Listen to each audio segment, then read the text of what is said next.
بسم اللہ الرحمن الرحیم۔ اللہم صلی علی سیدنا و مولانا محمد وعلی آلہ وصحبہ وبارک وسلم علیہ۔ السلام علیکم، آپ دیکھ رہے ہیں اسلام ود رابل۔ 61 ہجری کو جب یزید تخت نشین ہوا تو حضرت امام حسین رضی اللہ عنہ کو مدینہ کے گورنر ولید بن عتبہ نے بلا کر کہا کہ تم یزید کے لیے بیعت کر لو۔ حضرت امام حسین رضی اللہ عنہ نے دو ٹوک کہا کہ یہ کیسے ہو سکتا ہے، میں اس جیسے ظالم شخص کے ہاتھ پر بیعت کروں۔ آپ یہ کہہ کر پلٹے تو مروان بن حکم نے یہ مشورہ دیا کہ یہ موقع ہے، جانے نہ دو، اگر یہ چلے گئے تو قابو پانا دوبارہ مشکل ہوگا، لہٰذا ابھی ان کو قتل کر دیا جائے۔ یہ امام حسین رضی اللہ عنہ کے کانوں میں آواز پڑی۔ روایت میں آتا ہے کہ آپ انہی قدموں کے بل پیچھے پلٹے، نیام سے تلوار باہر نکالی اور ہوا میں لہرانی شروع کر دی۔ محمدی کی چھال سے حیدری شیر نکل آیا اور کہا، ولید بن عتبہ، تو ہمیں نہیں جانتا، ہم کون ہیں؟ انا حسین ابن علی ابن ابی طالب، میں حسین ہوں، علی کا بیٹا ہوں اور علی ابو طالب کا بیٹا ہے۔ ہمارے گھر میں قرآن اترتا رہا ہے، فرشتے ہمارے گھر میں آتے رہے ہیں، اور یزید فاسق ہے، فاجر ہے، مسلمانوں کا قاتل ہے اور شراب پیتا ہے، اس لیے حسین ڈنڈے کی چوٹ پر یزید کی بیعت سے انکار کرتا ہے۔ حضرت امام حسین رضی اللہ عنہ نے انکار بیعت کی وجہ بیان کر دی۔ ترما بن ندی کہہ رہا ہے، حاتم طائی کا پوتا، جب آپ میدان کربلا کی طرف بڑھ رہے ہیں، حضور آپ میرے پہاڑوں میں آ جائیں اور 5000 کا لشکر آپ کی پشت پر رکھ دوں گا، اور آپ جدھر بڑھیں گے وہ جانثاری کرتے ہوئے آپ کے پیچھے ہوں گے اور یزید کی حکومت کے ٹکڑے ٹکڑے کر کے رکھ دیں گے۔ حضرت امام حسین نے ترما بن ندی بن حاتم کی اس پیشکش کو ٹھکرا دیا اور کہا، میں تو کسی اور کام کے لیے جا رہا ہوں۔ یزید کے چہرے سے اس نقاب کو نوچنا تھا اور اس کے مکروہ چہرے کو لوگوں کے سامنے ننگا کر کے بتلانا تھا کہ یہ وہ شخص ہے جس کے بارے میں میرے محبوب اور میرے نانا حضرت محمد مصطفیٰ صلی اللہ علیہ وآلہ وسلم نے خبر دی تھی کہ بنو امیہ کا ایک ظالم شخص میری سنت کو بدلے گا، اور وہ سنت کو بدلنے والا یہی شخص یزید ہے۔ اللہ تعالیٰ سے دعا ہے کہ وہ آپ سب سننے اور دیکھنے والوں کو مدینہ شریف کی زیارت کرائے اور مجھے مدینہ شریف میں گھر دے دے، اللہم آمین۔ اگر کوئی حاجی 8 دن مدینہ شریف میں رہ جائے تو مدینہ منورہ چھوڑنے کو دل نہیں کرتا۔ مدینے سے کربلا تک حضرت امام حسین علیہ السلام کو مدینہ چھوڑنا ہے اور یہ بھی پتہ ہے کہ اب واپس مدینہ نہیں آنا۔ حضرت امام حسین مدینہ چھوڑتے ہوئے اکرم صلی اللہ علیہ وآلہ وسلم کی درگاہ میں آخری سلام کہہ کر اپنی والدہ محترمہ کے حضور سلام کہنے کے بعد حضرت امام حسین مکہ المکرمہ گئے۔ وہاں پہنچ کر آپ نے ماہ شعبان، ماہ رمضان، ماہ شوال، ماہ ذی القعدہ اور ماہ ذی الحجہ کے کچھ دن گزارے۔ امام حسین علیہ السلام نے حج کا ارادہ کیا۔ یزید کو پتہ چل گیا۔ یزید نے امام حسین علیہ السلام کو قتل کرنے کا منصوبہ بنایا۔ جب امام حسین علیہ السلام کو پتہ لگا تو انہوں نے حج نہیں کیا۔ وہ نہیں چاہتے تھے کہ ان کی وجہ سے خون خرابہ ہو مکہ میں۔ مدینہ بھی انہوں نے اس لیے چھوڑ دیا تھا کہ وہ نہیں چاہتے تھے کہ مدینہ شریف میں خون خرابہ ہو۔ روایت میں ہے کہ 7 یا 8 ذی الحج کو آپ نے شہر مکہ بھی چھوڑ دیا، جن کو دھوکے سے کوفے بلایا گیا۔ امام حسین ابن علی پہ لاکھوں سلام۔ 150 خطوط تھے کوفیوں کے جنہوں نے لکھا تھا کہ ہمارا امام کوئی نہیں ہے، آپ رضی اللہ تعالیٰ عنہ آئیں اور ہم آپ کے قیادت کے اندر حق کا علم لہرانا چاہتے ہیں۔ صحابہ رضی اللہ تعالیٰ عنہ نے ان کی بے وفائی اور بے مروتی کا تذکرہ کیا۔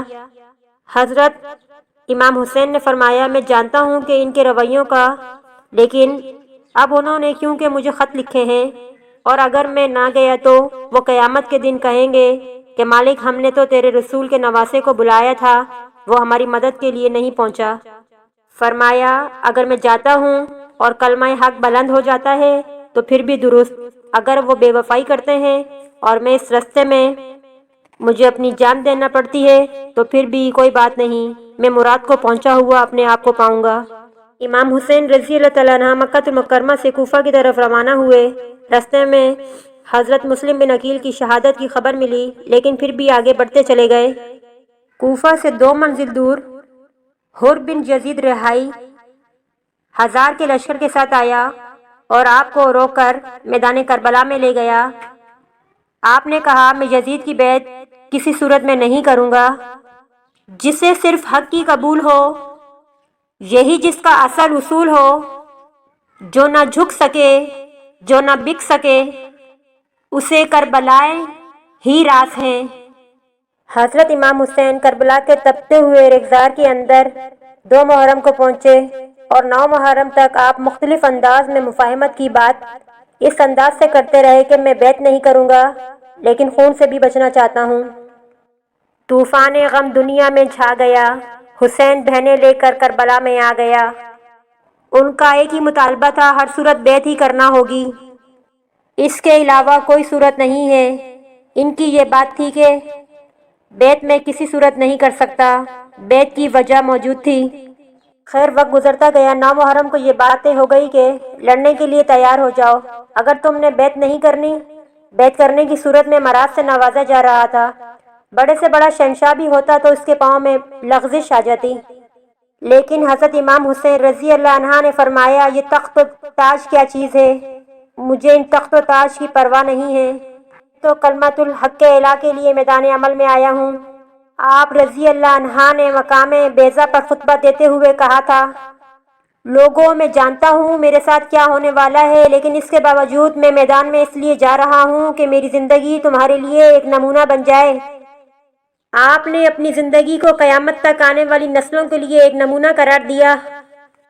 قیامت تک جبر کے خلاف جتنی بھی تحریکیں اٹھیں گی، سب کا قائد حسین ابن علی ہوگا۔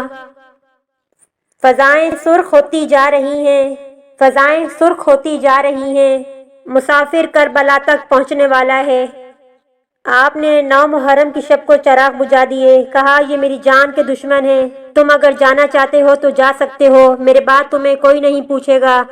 لیکن جانثاروں نے کہا یہ کیسے ہو سکتا ہے کہ آپ کا ساتھ چھوڑ کر چلے جائیں۔ پھر عاشورہ کی وہ رات جو درد و اندھوں سے بھری ہوئی، وہ رات ساری رات عبادت میں گزری۔ ایک طرف شراب چل رہی ہے اور دوسری طرف آنکھوں سے عشق رسول صلی اللہ علیہ وآلہ وسلم کی مستی چھلک رہی ہے۔ تہجد کا وقت ہوا، نماز تہجد ادا کی، شہزادہ علی اکبر نے اذان پڑھی اور کربلا کے ریگزاروں میں یہ ان کی آخری باجماعت نماز تھی۔ کسی شکی کی تھی حکومت، ہائے کیا اندھیرا تھا، کسی شکی کی تھی حکومت، ہائے کیا اندھیرا تھا، دن دہاڑے لٹ رہا تھا کارواں اہل بیت، دن دہاڑے لٹ رہا تھا کارواں اہل بیت۔ تیری قدرت جانور بھی آپ سے سیراب ہے، تیری قدرت جانور بھی آپ سے سیراب ہے، پیاس کی شدت سے تڑپے بے زباں اہل بیت، پیاس کی شدت سے تڑپے بے زباں اہل بیت۔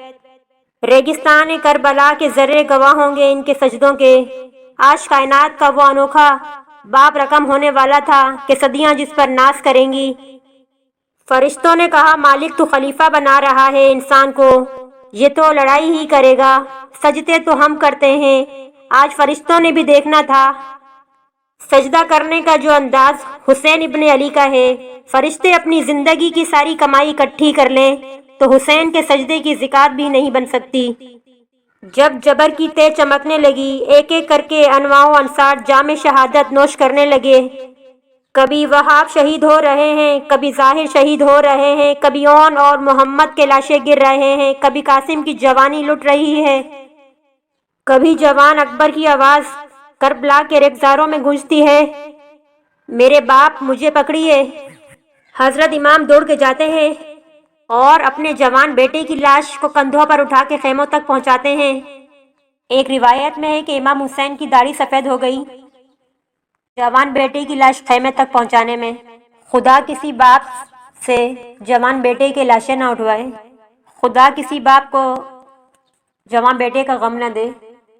اور ہاتھ فضا میں بلند کرتے ہوئے عرض کرتے ہیں، ربنا تقبل منا ھذا القربان، مالک حسین کی یہ قربانی بھی قبول کر۔ معصوم علی اصغر کو ہاتھوں میں لے کر جب سوئے فرہاد بڑھے اور 2 شاخہ تیر ان کے حلق میں پیوست ہوا، چلو میں خون لے کر آسمان کی طرف اچھال کر کہتے ہیں کہ مالک میری یہ کمائی تھی، یہ بھی تیری راہ میں قربان کرتا ہوں۔ حسین کی یہ ننھی